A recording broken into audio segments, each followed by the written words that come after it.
Ever wondered what happens when royal blood boils over? When loyalty crumbles, and the crown is more than just a symbol, it's a battleground. Well, buckle up, because the Windsors are at war, and it's messier than a spilled glass of vintage champagne at Buckingham Palace. Collision. Prince Charles, king now but still harboring family grudges, has his hands full with a royal rift that's hotter than the summer sun in Sandringham. Will the monarchy survive? Will Harry reign supreme as the family rebel? And why, oh why, is Prince Joachim of Denmark choosing sides in this royal soap opera?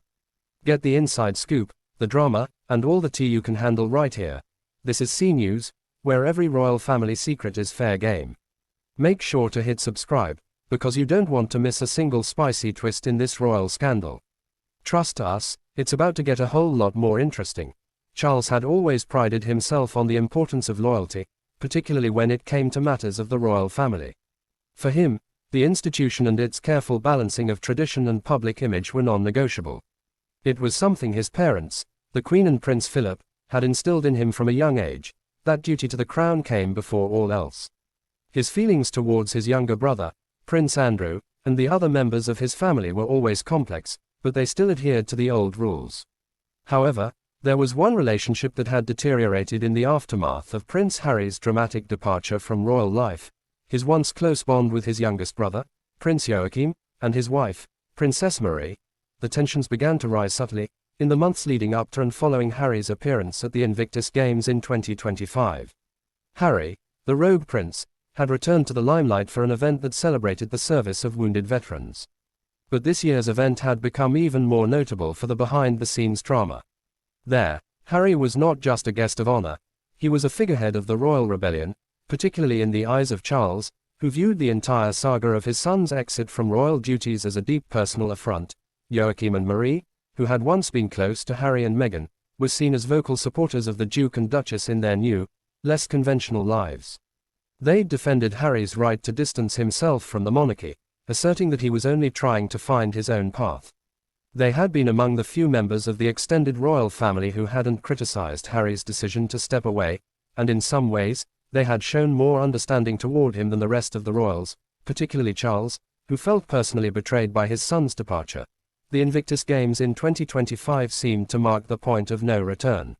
While most royals publicly kept a polite distance, acknowledging Harry's accomplishments without encouraging too much attention to his personal life, Joachim and Marie took things further.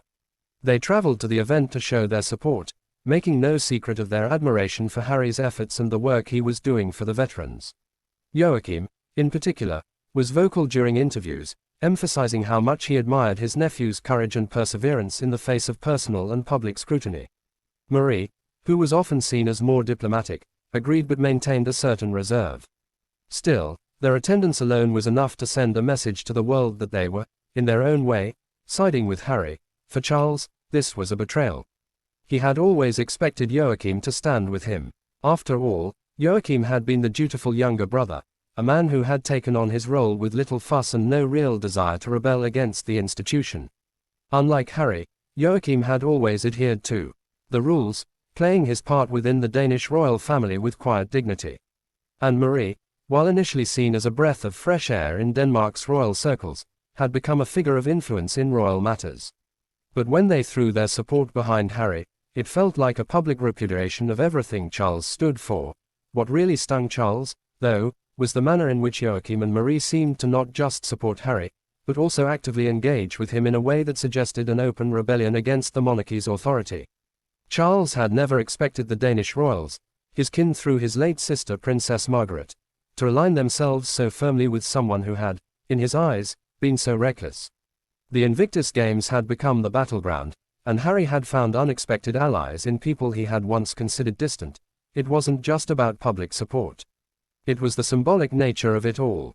Joachim and Marie were, in a sense, legitimizing Harry's defiance of royal tradition by backing him so strongly. Their actions felt to Charles like a slap in the face. And so began the bitter feelings, festering over weeks and months, as Charles watched his younger brother and his wife become more entrenched in their pro-Harry stance. As the media continued to cover Harry's life, including his ventures in the United States, his charity work, and his growing popularity as a non-royal figure, the rift between Charles and Joachim deepened. Each public appearance by Joachim and Marie in support of Harry felt like an affirmation that they no longer shared the same vision for the royal family. Charles was the king now, and his world was one of duty and decorum. In his eyes, Joachim's actions were nothing short of a betrayal, and he began to view his brother as someone who no longer understood the gravity of royal duty.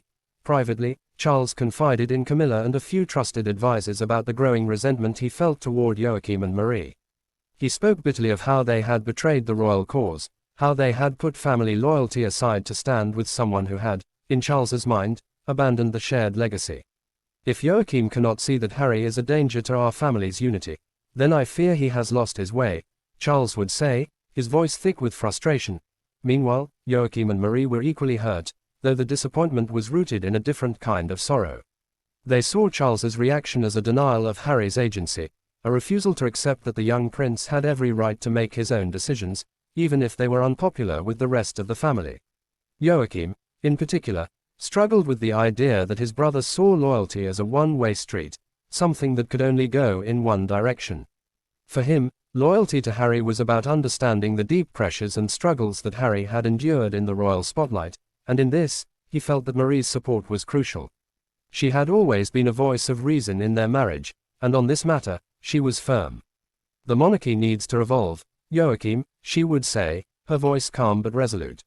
We cannot simply uphold tradition at the expense of understanding. Their relationship with Harry grew stronger during this period, as they found common ground in their shared frustration with the monarchy's rigid expectations. Joachim and Marie began to align more closely with Harry's ideas of reforming the royal system, which only fueled Charles's anger. For him, this was more than just a family disagreement. It was a direct challenge to the stability of the institution. As the king of the United Kingdom, he couldn't afford to appear weak or divided. The monarchy's reputation had to be protected at all costs. The public fallout was inevitable. When news broke that Charles had chosen not to invite Joachim and Marie to key royal events, the media pounced. There were whispers of a royal feud, of old wounds reopened, and of a family torn apart by divergent views on duty and loyalty. The bitterness simmered, becoming a quiet undercurrent in royal circles, one that would never quite be forgotten. The story of Charles and William's bitterness toward Prince Joachim and Princess Marie would become an almost mythical narrative within the royal family. It was a tale of two brothers, one bound by duty, the other by a more flexible understanding of family and loyalty, and the painful fracture that occurred when their paths diverged in the face of Harry's rebellion. It was a family divided not just by blood, but by a shifting understanding of what it meant to be royal in the modern world. And in the years that followed, the rift would only deepen, with no resolution in sight.